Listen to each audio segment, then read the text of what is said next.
Olá pessoal, tudo bem com vocês? Espero que sim, hein? Que todos estejam aí bem descansados após a Semana Santa e o feriado de Páscoa. Então vamos prosseguir na análise dos nossos temas aí, das nossas ações de rito especial do CPC. Bom, hoje nós vamos tratar da ação de solução parcial de sociedade. Essa é uma ação que não tinha regulamentação no CPC de 73.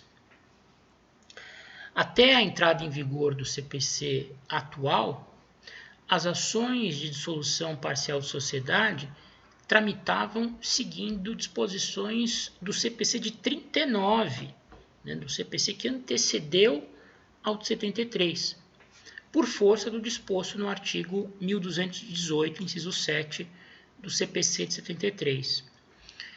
O CPC de 39 tinha dispositivos que tratavam da dissolução de sociedades. E esses dispositivos eram aplicados, por força desse artigo 1218, inciso 7 do CPC de 73, para o processamento das ações de dissolução parcial de sociedade. Ocorre que esses dispositivos do CPC de 39 já se encontravam muito desatualizados, em relação à evolução do próprio direito societário, do direito material, que encontrou um grande avanço aí após a edição do Código Civil de 2002. Aliás, o avanço, a evolução do direito societário ocorreu ao longo de todo o século XX. O Código Civil de 2002 ele veio apenas a consolidar, aquele grande volume de alterações que o desenvolvimento tecnológico, o desenvolvimento da ciência jurídica acabaram trazendo para o direito societário.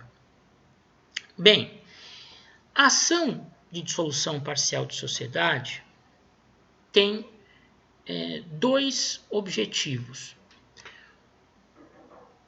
Ela pode ser utilizada tanto para a dissolução parcial da sociedade, com a exclusão de um dos seus sócios, seja por motivo de falecimento, seja por motivo de exclusão a partir do cometimento de uma falta grave, seja pela questão da quebra da affectio societatis, aquele sócio não se sente mais à vontade para prosseguir no negócio, porque de alguma maneira a relação com os demais acabou sendo afetada por uma quebra de confiança ou por qualquer outro problema entre eles, ou apenas para a apuração de haveres.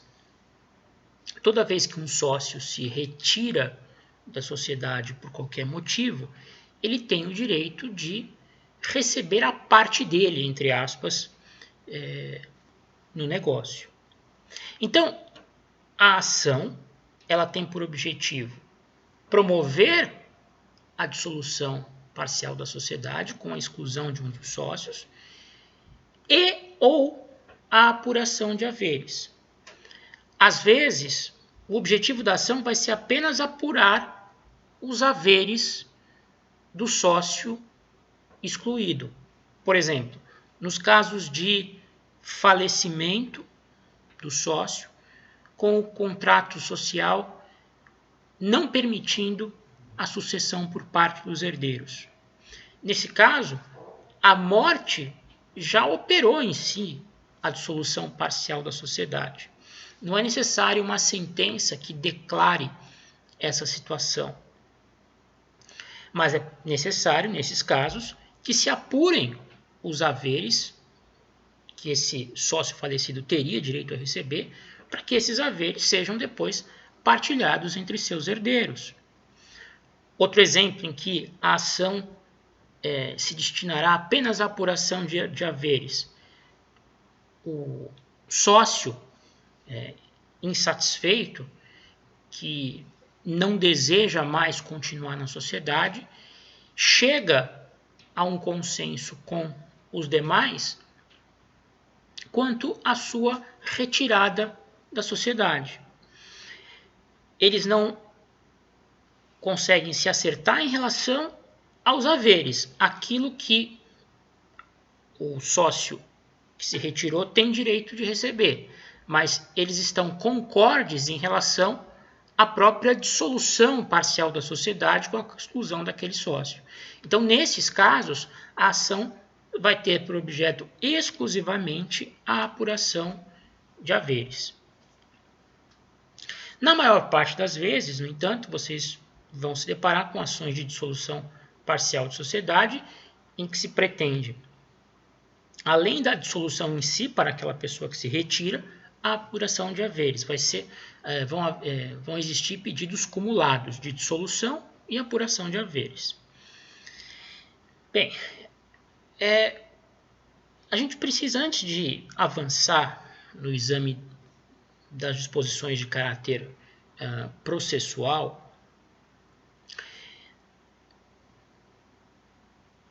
fazer uma breve digressão acerca do direito material que está por trás da criação de uma ação de rito especial destinada à dissolução parcial de sociedade. Hoje é o Código Civil de 2002, que passou a vigorar em 2003, que contém os dispositivos que tratam das regras gerais do direito societário.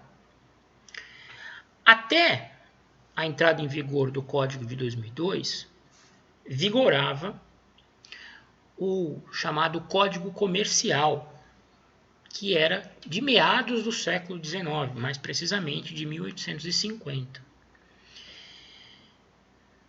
O direito societário, o direito empresarial, evoluiu muito desde a edição do Código Comercial.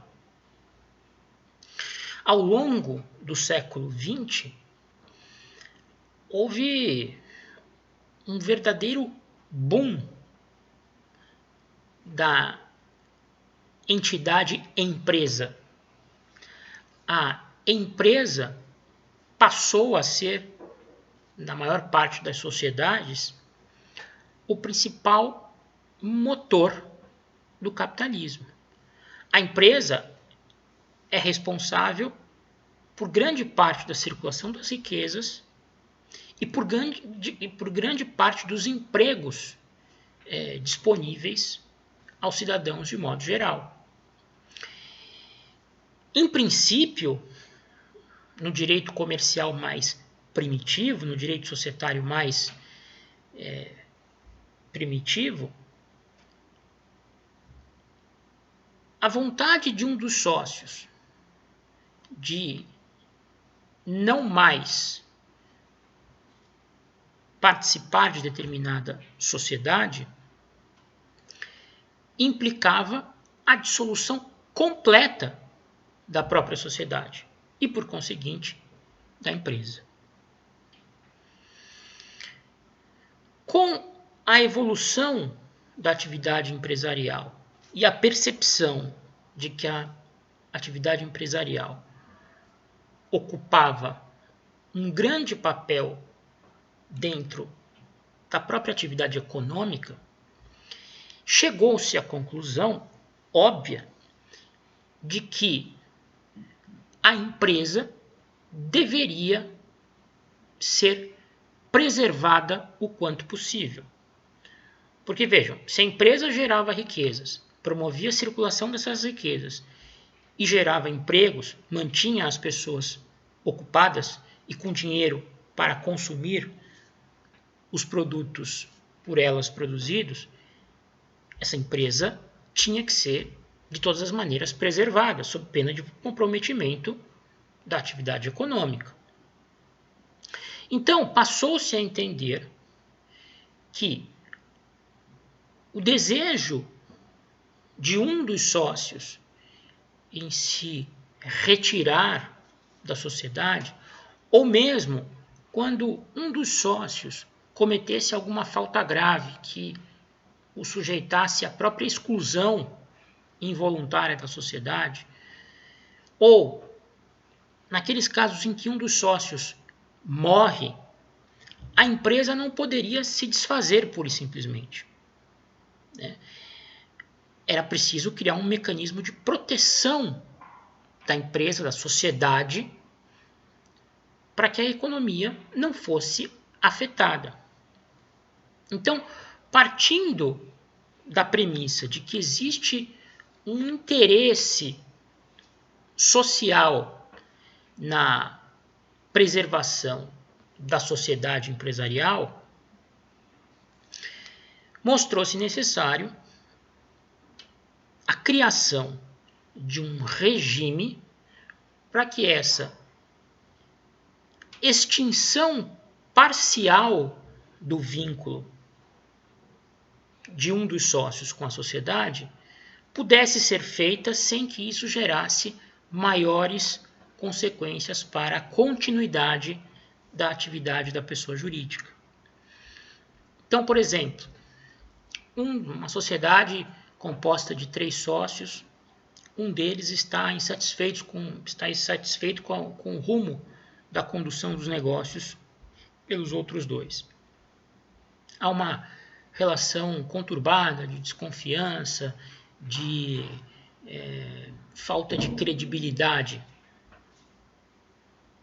em relação a um dos sócios. Cria-se uma forma dele se excluir da sociedade, dele se retirar da sociedade, sem que isso prejudique o desenvolvimento das atividades empresariais dessa sociedade. Isso vai se dar por meio da ação de dissolução parcial de sociedade. A ação pode ter 2 objetos. Ela pode se destinar exclusivamente à dissolução parcial da sociedade, ou também à chamada apuração de haveres. Em alguns casos, a sociedade não há necessidade da declaração de que a sociedade se extinguiu em relação a um dos sócios. Por exemplo, o sócio faleceu. A morte de um dos sócios já naturalmente, quando o contrato social vedar a admissão dos seus herdeiros, a morte já implica no desfazimento da sociedade em relação àquela pessoa que morreu, aquela pessoa que faleceu. Nesse caso, o que restará será a apuração dos haveres daquele sócio falecido para que eles sejam entregues aos herdeiros a fim de que sejam partilhados entre eles. Muitas vezes também as partes chegam a um acordo quanto à saída do sócio que está insatisfeito. Elas divergem, entretanto, em relação aos haveres, ao quanto esse sócio terá direito de retirar da sociedade em pagamento a sua contribuição na atividade empresarial. Nesses casos em que não há discussão sobre a própria dissolução do vínculo de um dos sócios em relação aos demais, a ação terá por objeto único e exclusivamente apurar os haveres que esse sócio tenha direito de receber, ok? Bem, então, segundo o artigo 599 do CPC, a ação de dissolução parcial de sociedade terá cabimento em 3 hipóteses. Na hipótese de falecimento do sócio, na hipótese de exclusão do sócio e na hipótese de retirada do sócio, como previsto nas hipóteses legais de exercício do direito de recesso. Hipóteses estas tratadas pelo Código Civil. A consequência natural produzida pela dissolução parcial de sociedade, como já dito anteriormente, é a verificação do valor da cota ou ação do sócio falecido, ou excluído, ou retirante, com o objetivo de se apurar eventuais haveres, eventuais quantias que ele tenha direito de receber. E esse procedimento especial de dissolução parcial de sociedade irá se aplicar tanto às sociedades simples e às sociedades empresárias, como também às sociedades anônimas, desde que elas tenham capital fechado. E, nesse último caso, que pelo menos 5% ou mais do capital social demonstre que a sociedade não pode mais preencher o seu fim. Resumindo, é muito mais difícil vocês lidarem com uma ação de dissolução parcial de sociedade que envolva uma sociedade anônima de capital fechado. Primeiro porque as sociedades anônimas de capital fechado são mais incomuns. Normalmente, sociedades anônimas têm capital aberto, têm ações em bolsa, né, que podem ser negociadas e adquiridas por aqueles que desejam investir algum dinheiro no seu objeto. Além de serem mais raras as sociedades anônimas de capital fechado, é necessário que pelo menos 5% do capital social, né, demonstre que a sociedade não pode preencher o seu fim. E essa prova de demonstração de que a sociedade não pode atingir, não pode alcançar o seu fim, muitas vezes é difícil de ser produzida, né? O artigo 600 do CPC, ele trata, né, estabelece quem são as partes legítimas para a propositura dessa ação de rito especial.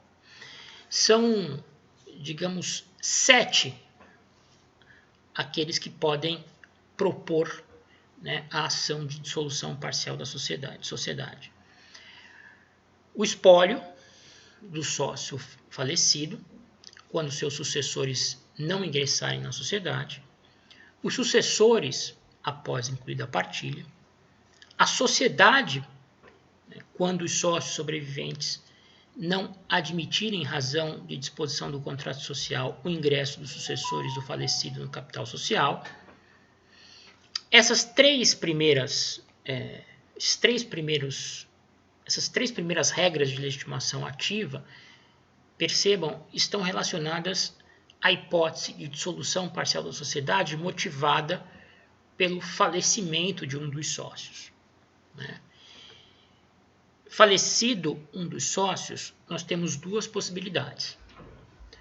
O contrato social não fazer nenhuma ressalva quanto à admissão dos herdeiros e o contrato social fazer restrição quanto ao ingresso dos herdeiros. No primeiro caso, se o contrato social nada estabelece sobre a possibilidade de sucessão do falecido pelos herdeiros, essa sucessão poderá ocorrer sem maiores transtornos e sem que necessariamente se utilize a ação de dissolução parcial de sociedade.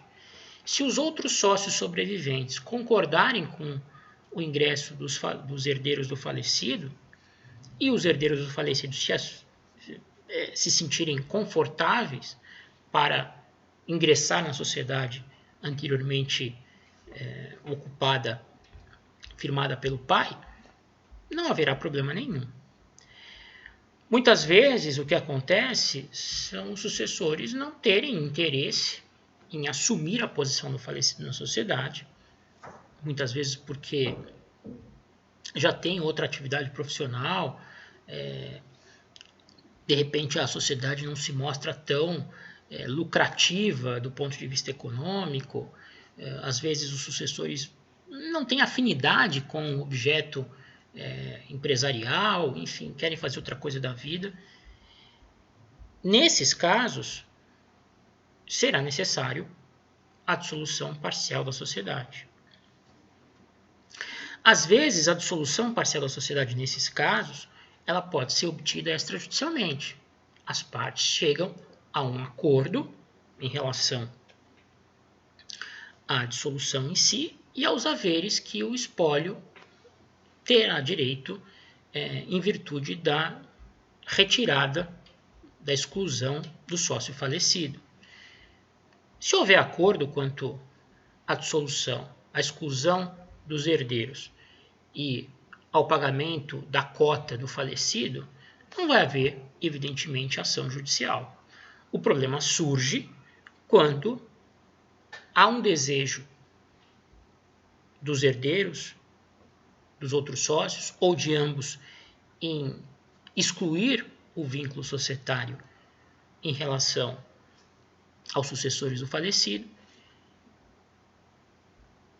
e não se tem um acordo quanto aos haveres, né, que deverão ser pagos a esses sucessores. Nesses casos, aí sim se justifica a propositura da ação de dissolução parcial. Nesse caso, a ação será proposta pelo espólio do falecido, se ainda não houver ocorrido a partilha dos seus bens, ou pelos sucessores, os herdeiros do falecido, se já houver sido concluída a partilha do inventário. Se houver aquela cláusula que não admite o ingresso dos herdeiros, a própria sociedade, enquanto pessoa jurídica, poderá promover a ação para excluir, né? Na verdade, excluir não, porque eles já estão excluídos por força do contrato social, mas para apurar os haveres e realizar o pagamento em favor dos sucessores do falecido. Bem, as outras hipóteses relacionam-se à exclusão, à saída do sócio consensualmente ou exercendo seu direito de retirada, ou naqueles casos em que é excluído, né, por força da prática de alguma infração grave. Vejamos então os demais casos de legitimação ativa. Também será legitimado ativo o sócio que exercer o seu direito de retirada ou recesso, se não for providenciado nos termos da lei alteração contratual formalizando sua retirada da sociedade, a sociedade nos casos em que não for cabível a exclusão extrajudicial e o sócio excluído. Aqui também valem algumas considerações. Se as partes, os sócios da sociedade, estiveram de acordo com a saída de um deles e se acertarem do ponto de vista financeiro quanto ao valor da cota daquele que quer se retirar, não haverá necessidade de ação de dissolução parcial da sociedade.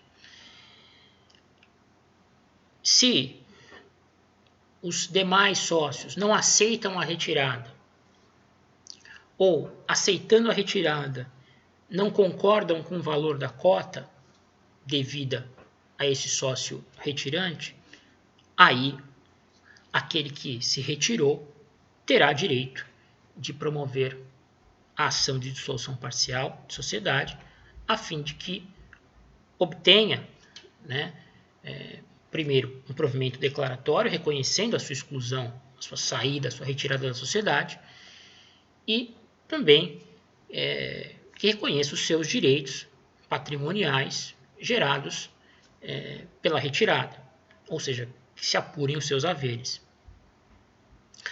Há casos em que não é cabível a exclusão extrajudicial do sócio.